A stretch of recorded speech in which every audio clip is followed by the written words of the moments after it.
Hello అండి, నమస్తే. Welcome to Vini's recipes. ఈరోజు చేయబోయే టిఫిన్స్ వచ్చి చాలా హెల్దీ అండి. డయాబెటిక్ వాళ్ళకి లేదా బీపీ వాళ్ళకి ఇంకా వెయిట్ లాస్ అయ్యే వాళ్ళకి ఎంతో అవసరమైన ఒక హెల్దీ ఐటెంతో చేస్తున్నాను. 2 రకాల టిఫిన్స్. ఇప్పుడైతే చూసేద్దామా ప్రిపరేషన్ ఏంటో. ఇక్కడైతే మనం ఫాక్స్టైల్ తీసుకున్నాం కదండి, కొర్రలు. వీటిని మనం దోశ పిండి కానీ ఇడ్లీ పిండి కానీ తయారు చేసుకోవచ్చు. ఇప్పుడు దీంతో నేను ఒకే పిండితో 2 రకాల టిఫిన్స్ చేస్తున్నాను, ఇడ్లీ దోశ. దానికోసం కొర్రలు 2.5 కప్పులు తీసుకుంటున్నాను. కొర్రల్ని కడిగి 2-3 సార్లు కడగాలండి. దీంట్లో డస్ట్ ఎక్కువ వస్తుంది. 2 లేదా 3 సార్లు కడిగి నానబెట్టాలి. తర్వాత అదే కప్పుతో 1 కప్పు మినపప్పు, 1/2 స్పూను మెంతులు వేసుకొని కడిగి అవి కూడా నానబెట్టుకోవాలి. కనీసం 6 గంటలు నానబెట్టుకోవాలండి.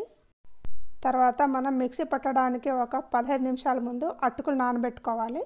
మందపాటి అటుకులు కడిగి ఇలా నానబెట్టుకోవాలి 10 నిమిషాలు 15 నిమిషాలు. తర్వాత ఇప్పుడు మిక్సీ పట్టుకోవాలి.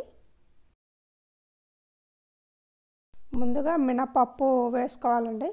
మినపప్పు అందులోనే అటుకులు వేసి బాగా మెత్తగా ఇడ్లీ పిండి ఎలా రుబ్బుకుంటామో ఇడ్లీ కోసము అలానే ఇది కూడా మెత్తగా రుబ్బుకోవాలి. బాగా పేస్ట్ లాగా రుబ్బుకోవాలి. ఇలా రుబ్బుకున్న దాన్ని ఒక గిన్నెలోకి వేసుకోవాలండి. తర్వాత అదే బౌల్లో అదే మిక్సీ జార్లో కొర్రలు వేసుకోవాలి. కొర్రలు చాలా హెల్తీ అండి. ఇందులో అన్ని రకాల విటమిన్స్ అండ్ మినరల్స్, తర్వాత ఫైబర్ రిచ్గా ఉంటుంది. చాలా ఎక్కువ ఫైబర్ ఉంటుంది కాబట్టి డయాబెటిక్ వాళ్ళకి, వెయిట్ లాస్ అయ్యే వాళ్ళకి ముఖ్యంగా చాలా ఉపయోగపడుతుంది. ఇది రుబ్బుకున్న కొర్రలు కూడా మినపప్పు పేస్ట్లో వేసి బాగా కలుపుకోవాలి. కొద్దిగా సాల్ట్ వేసుకొని అంతా కలిపి పెట్టుకోవాలి.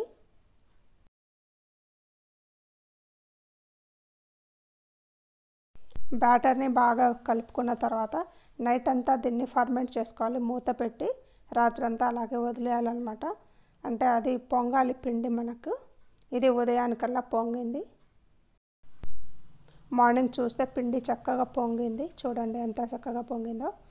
దీంతో ఇప్పుడు మనం 2 పార్ట్లుగా చేసుకుందాం పిండిని. ఇడ్లీ కోసం ఒకటి, దోశ కోసం ఇంకొకటి అన్నమాట. కలుపుకొని ఒక గిన్నెలోకి పిండి కొంచెం సపరేట్ తీసుకోవాలి.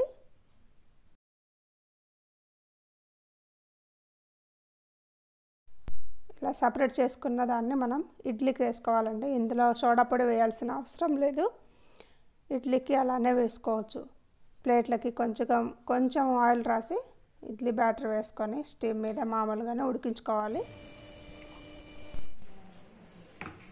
అయిపోయినాయండి ఇడ్లీలు. చూడండి సాఫ్ట్గా వచ్చినాయి. చూడడానికి కలర్ కొంచెం డల్గా ఉన్నా కూడా హెల్త్కి చాలా మంచిదండి ఇవి. చూడండి ఎంత సాఫ్ట్గా వచ్చినాయి, చాలా బాగా వచ్చినాయి. మామూలు ఇడ్లీ లాగానే వచ్చినాయి. దీన్ని మనం చట్నీ, సాంబార్ దేంతోనైనా యూజ్ చేసుకోవచ్చండి. ఓకేనా. ఇప్పుడైతే దోశలు ఎలా వేసుకోవాలో చూద్దాం. ఇప్పుడు అదే బ్యాటర్లో కొద్దిగా సోడా పొడి వేసుకొని కొద్దిగా వాటర్ వేసుకోవాలండి. దోశ బ్యాటర్ మరీ థిక్గా ఉంటే బాగుండదు కదా, అందుకని కొద్దిగా వాటర్ వేసి ఇలా జారుడుగా తయారు చేసుకోవాలి పిండి. తర్వాత స్టవ్ మీద పెనం పెట్టి హీట్ చేసుకోవాలి. మనం మామూలుగానే దోశ వేసినట్లుగా వేసుకోవాలి. దీనిపైన ఉల్లిపాయలు కూడా వేసుకోవచ్చు. ఉల్లిపాయ దోశలాగా లేదా ఉత్తప్పంలాగా కూడా చేసుకోవచ్చు. ఇంకా ఎగ్ దోశ కూడా వేసుకోవచ్చు. ఎలాగైనా వేసుకోవచ్చు అండి. ఆయిల్ కొద్దిగా వేసి దోశ రెడీ అయిపోయింది. చాలా ఈజీగా చేసుకోవచ్చండి. మెయిన్లీ మనకి హెల్త్ పర్పస్గా అయితే ఫాక్స్టైల్ కానీ మిగతా వేరే ఫింగర్ మిల్లెట్స్ కానీ చాలా మంచిది కదా. ఇలా యూజ్ చేయండి.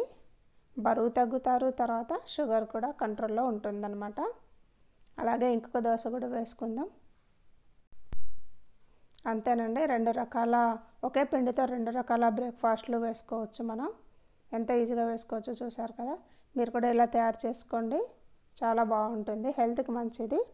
ఓకేనా. ఈ వీడియో కానీ నచ్చినట్లయితే నా ఛానల్ని సబ్స్క్రైబ్ చేసుకోండి. పక్కన ఉన్న బెల్ బటన్ నొక్కండి. అలాగే లైక్ చేయండి, షేర్ చేయండి, కామెంట్ చేయడం అస్సలు మర్చిపోద్దండి. ఓకేనా. Thanks for watching. నెక్స్ట్ వీడియోలో మళ్ళీ కలుద్దాం.